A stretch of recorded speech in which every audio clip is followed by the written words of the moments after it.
বাজারে জোর চর্চা, বাংলাদেশ জাতিসংঘে গেছে ভারতের বিরুদ্ধে একটা নয় দুটো অভিযোগ নিয়ে।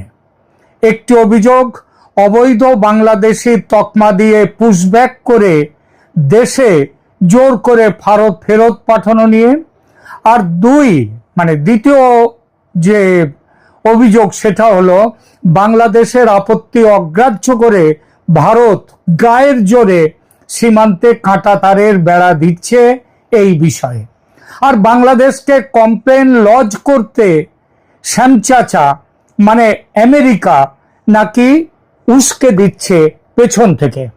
এমন খবরও কেউ কেউ দিচ্ছেন যে শ্যামচাচার কথায় হরিচাচা মানে জাতিসংঘ গুয়েট্রেস তিনি নাকি জোর করকে দিয়েছেন ভারতকে।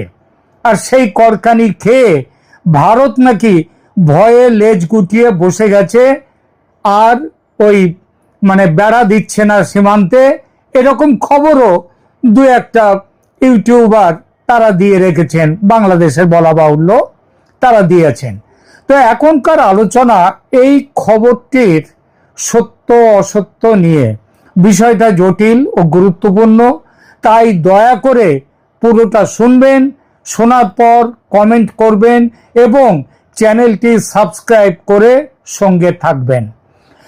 আগেই বলেছি, বাংলাদেশ জাতিসংঘে গিয়ে ভারতের বিরুদ্ধে অভিযোগ করেছে সীমান্তে কাঁটাতারের বেড়া দেয়া এবং ঘুষপেটিদের পুশব্যাক করা, এই নিয়ে অভিযোগ।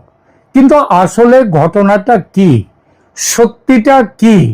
বাংলাদেশ সীমান্তে বেড়া নিয়ে নাকি পুশব্যাক নিয়ে ওই জাতিসংঘের মানবাধিকার যে কমিশন রয়েছে সেইখানটায় গিয়েছে বাংলাদেশ, সেটা একটু দেখা যাক।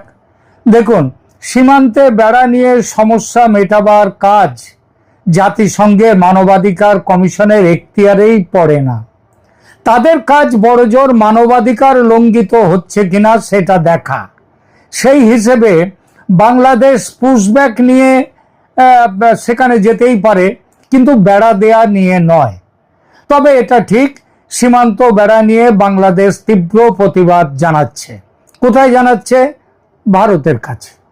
খবর আছে এই ব্যাপারে শ্যামচাচার দরবারেও গিয়েছিলেন খলিলুর মিয়া, বাংলাদেশের পররাষ্ট্রমন্ত্রী। তিনি সেখানে গিয়ে বলেছিলেন সীমান্তে কাঁটাতারের বেড়া দিলে বাংলাদেশ শেষ হয়ে যাবে, ভারত সীমান্তে চোরা কারবার বন্ধ হলে, মানব পাচার বন্ধ হলে বাংলাদেশের অর্থনীতিতে ধস নামবে। জবাব পেয়েছেন কি? ভারত আমাদের কথা শুনবে না, মোদি বড় জেদি, তোমরা বরং পুশব্যাক ব্যাপারটাই পার্শ্ব করো, আমরা তোমাদের পক্ষে গুতেরেসকে বলে দেব, তারপরেই বাংলাদেশের জাতিসংঘে যাত্রা। তাহলে দেখা গেল কি, বেড়া দেয়া নিয়ে কিছু হয়নি, মানে যায়নি। হয়েছে তো অনেক কিছু, কিন্তু যায়নি। আজকের এই ভিডিওতে আমরা খুঁজে বের করব এই খবরের বাস্তবতা, দেখব জাতিসংঘের হস্তক্ষেপ কতটুকু কার্যকর, আমেরিকার ভূমিকা কি, আর সব শেষে বাংলাদেশের জন্য সঠিক সমাধানটি কি। চলুন শুরু করা যাক। প্রথমে বুঝে নিই সীমান্তে বেড়া নিয়ে বিতর্কটা আসলে কি।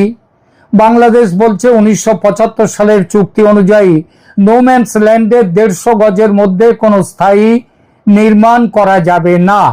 এটা 1975 সালের ভারত বাংলাদেশ যৌথ সীমান্ত নির্দেশাবলীর যে চুক্তি হয়েছিল তার মূল শর্ত। আর এই শর্ত অনুযায়ী 150 গজের মধ্যে প্রতিরক্ষা সম্পর্কিত বোঝায় এমন যে কোনো নির্মাণের বিষয়ে নিষেধাজ্ঞা রয়েছে। আবার বলি, কোন বিষয় নিষেধাজ্ঞা? 150 গজের মধ্যে প্রতিরক্ষার সম্পর্কিত বোঝায় এমন নির্মাণ নিষেধ রয়েছে। মানে 150 গজের বাইরে প্রতিরক্ষা দেয়াল দেয়া যাবে। এখন কথাটা হচ্ছে, কাঁটাতারের বেড়া এটা কি স্থায়ী নির্মাণ বা স্থায়ী স্থাপনা বা প্রতিরক্ষা নির্মাণ? ভারত বলছে না, কাঁটাতারের বেড়া কোনো স্থায়ী নির্মাণ নয়, আর কাঁটাতারের বেড়া তার প্রতিরক্ষার উদ্দেশ্যেও দেয়া হচ্ছে না, মানে দেশকে রক্ষা করার উদ্দেশ্যে দেয়া হচ্ছে না, দেশের প্রতিরক্ষা যেটাকে বলে ডিফেন্স, সেই ডিফেন্স সেক্টরের ব্যাপার এটা নয়। তাহলে কি এটা? এটা হচ্ছে অবাধ যাতায়াত ও চোরাচালান বন্ধ করার উদ্দেশ্যে। এর মধ্যে প্রতিরক্ষাটা কোথায়? তাছাড়া সামান্য তো বেড়া, সেটা যদি স্থায়ী নির্মাণ হতো তাহলে বিজিবি আর তার দেশওয়ালি ভাইরা মানে বাংলাদেশিরা মিলে এক রাতে 80 কিলোমিটার তার কেটে ফেলতে পারতো ফেলতে? বলুন, যদি স্থায়ী নির্মাণ হতো। 1-8 কিলোমিটার নয়, একটু একটু নয়, 80 কিলোমিটার তার, এবং এমন নিঃশব্দ কেটেছে যে ভারতের বিএসএফ, সেদিন একটু বৃষ্টি বৃষ্টি ছিল, তো ভারতের বিএসএফ সেটা বুঝতেই পারেনি। তাহলে সেটা কিরকম স্থায়ী নির্মাণ হয় ভেবে দেখুন। ভারত বলছে সীমান্ত এলাকা অপরাধ মুক্ত করতেই কাঁটাতারের বেড়া দেয়া হচ্ছে, অনুপ্রবেশ, চোরা কারবারি, মানব পাচার রোধ করতে বেড়া প্রয়োজন। এটি ভারতের নিজের নিরাপত্তা স্বার্থ। কোন নিরাপত্তা? সেটা হচ্ছে অর্থনৈতিক যে সমস্ত ব্যাপার ট্যাপার থাকে, অর্থাৎ বাংলাদেশ থেকে আসবে লোকজন এখানে, তাদেরকে যাতে আটকে রাখা যায়, তার জন্য, যাতে তারা সহজে না আসতে পারে, তার জন্যে আন্তরিক মানে দেশের সেই স্বার্থ, সেই নিরাপত্তা। সুতরাং এটা ভারত দেবেই, কোনো কথা শুনবে না, যথারীতি বাংলাদেশ তা মানবে না। বারবার তুলছে একটাই কথা, 1975-এর ইন্দিরা মুজিব চুক্তি, বলছে 150 গজ 150 গজ, ভারত চুক্তি ভাঙছে। ভারত বলছে চুক্তি ভাঙছি না। একটা অপ্রিয় সত্য উঠে আসে এখানে, ভারত বলতেই পারে এত যে চুক্তি করছো ভায়া, আমরা চুক্তি ভাঙছি বলছো, তো তোমরা কি করছো হে? হাসিনা আমলের চুক্তি একতরফা ভাবে বাতিল করার হুমকি দিচ্ছ একদিকে, আবার অন্যদিকে 75-এর মুজিব আমলের চুক্তি নিয়ে এত কথা বলছো। তোমাদের কোন মুখটা বিশ্বাস করব আমরা? যেটা তোমাদের স্বার্থে ভালো সেইটাকে আমাদের বিশ্বাস করতে হবে? সেটা তো করা যাবে না।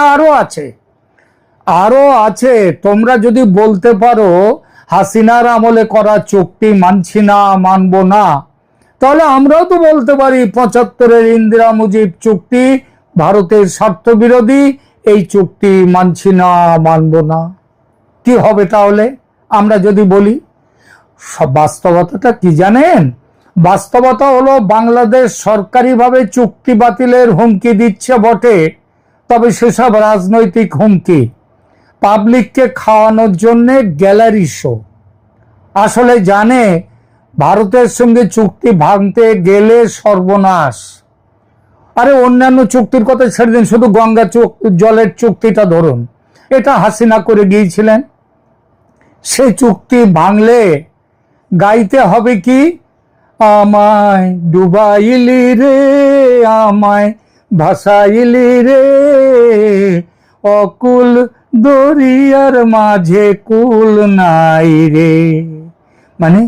মানে গঙ্গা জল চুক্তি যদি ভেঙে দেয় তাহলে বর্ষায় জল ছাড়বে ভারত, আর সেটা ছাড়লে ওই গানটি হবে আমায় ডুবাইলি রে।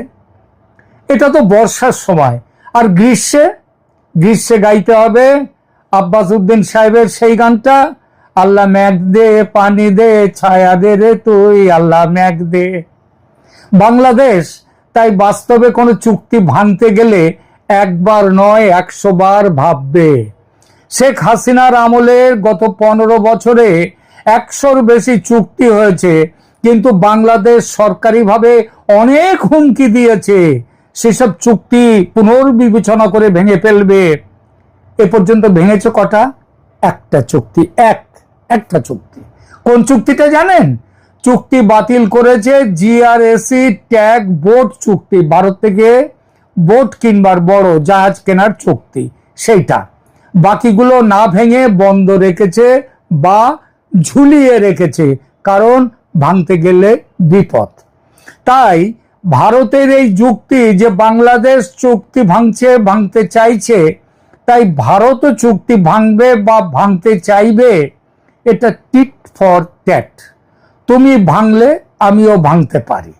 যদিও সীমান্ত বেড়া নির্মাণ এটি চুক্তি বাতিল নয়, চুক্তি লঙ্ঘনও নয়, কেবল শর্তের ব্যাখ্যা নিয়ে মতান্তর। কোনটা স্থায়ী নির্মাণ বলে আর কোনটাকে অস্থায়ী নির্মাণ বলে তাই নিয়ে ব্যাখ্যায় মতান্তর। মেক্সিকো সীমান্তে আমেরিকা কাঁটা তার নয়, একেবারে কংক্রিটের পাঁচিল তুলেছে, সেটাও একেবারে সীমান্ত ঘেঁষে। আবার সীমানার ওপরে ওই কিছু ছাড়াছাড়ির ব্যাপার নেই, নোম্যান্স ল্যান্ডে তারা সেখানটায় কংক্রিটের পাঁচিল তুলেছে। বাধা মেনেছে ট্রাম্প? আমেরিকার জমিতে আমেরিকার লোহার পাঁচিল দেবে না কংক্রিট না কাঁটা তার, সেটা যেমন আমেরিকার ব্যাপার, মেক্সিকো বলার কেউ নেই, কেউ নয়। এখানেও তেমন, ভারত তার নিজের জমিতে কাঁটা তার দেবে না ইটের পাঁচিল দেবে, সেটা ভারতের ব্যাপার। তুই বাড়ি যা বাপি। তারপরেও কথা বলতে চাইলে আয় বসি, চা বিস্কুট খাই, তারপর যে যার বাড়ি যাই। সিদ্ধান্ত ভারতের একই থাকবে, নো চেঞ্জ, কাঁটাতারের বেড়া দেয়া হবেই। এখন আসি ইউএনএইচসিআর বা জাতিসংঘের মানবাধিকার কমিশনের প্রশ্নে।